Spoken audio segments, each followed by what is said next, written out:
Bismillahirrahmanirrahim. Assalamualaikum warahmatullahi wabarakatuh. Di sini saya akan menjawab pertanyaan yang terakhir dari ujian akhir semester manajemen syariah, yaitu membangun struktur organisasi syariah. Struktur organisasi syariah adalah suatu susunan komponen-komponen atau unit-unit kerja dalam sebuah organisasi.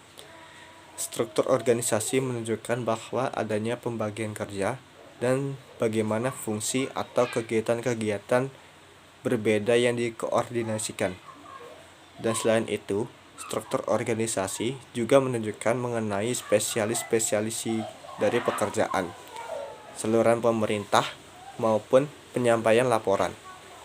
Hal yang sangat penting dan harus disadari bahwa organisasi yang baik dengan kepemimpinan yang baik harus disertai dengan ditanamkannya nilai-nilai yang diyakini oleh setiap elemen organisasi, baik atasan maupun bawahan. Begitu pula dengan manajemen yang islami. Tentu nilai-nilainya adalah Islam, karena Islam adalah ajaran yang luhur dan menyeluruh, lengkap dalam semua sistem maupun subsistemnya. Nilai-nilai dalam manajemen yang Islam adalah keikhlasan, kebersamaan, dan pengorbanan.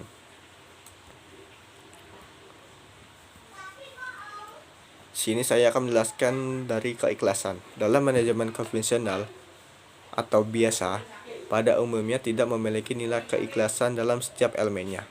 Padahal keikhlasan adalah hal yang sangat penting. Keikhlasan itu sendiri dalam konteks ini adalah mengajarkan semua kewajiban dengan hasil maksimal dan terbaik dengan disertai dengan niat yang bersih.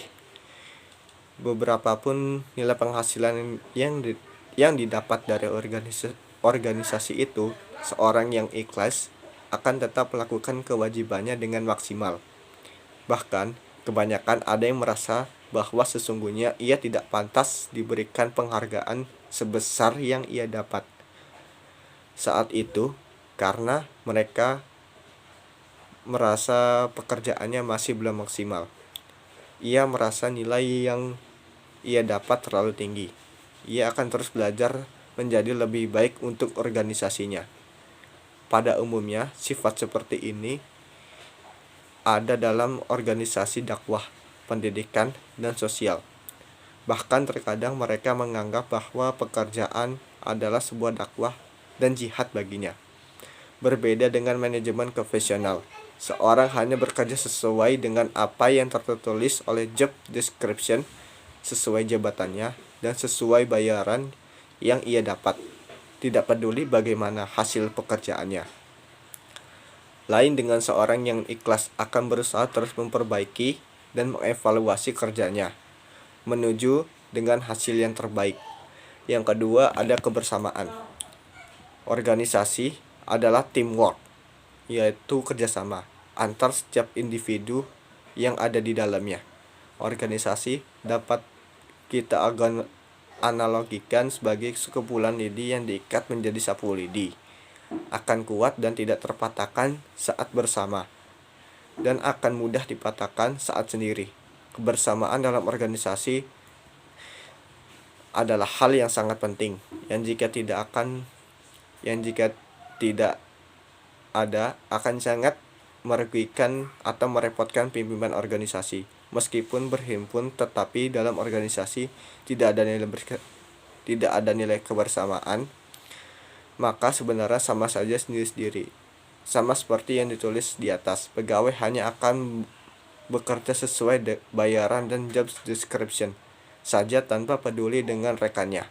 Dalam organisasi yang islami, satu sama lainnya, ia akan saling mendukung dan peduli, serta membantu meringankan beban rekannya yang pada hakikatnya adalah saudaranya. Yang selanjutnya, pengorbanan. Dalam organisasi perlu ada pengorbanan dari setiap individu yang ada di dalamnya dalam mencapai suatu tujuan. Setiap elemen organisasi harus mau berkorban untuk bertujuan bersama organisasi. Misalkan, dalam rangka mencapai suatu target penjualan sebesar 1 miliar, Seorang pemimpin harus memperhatikan kondisi para bawahannya dalam mencapai target tersebut dan terus memotivasinya. Seorang pimpinan juga harus berpikir dan bekerja keras untuk mencapai target itu juga. Di saat target tercapai, sebaiknya memberikan reward kepada bawahannya. Sebaiknya, jika target tidak tercapai, maka sebaiknya tidak menyerah dan terus memotivasi bawahannya untuk menjadi lebih baik di kemudian hari.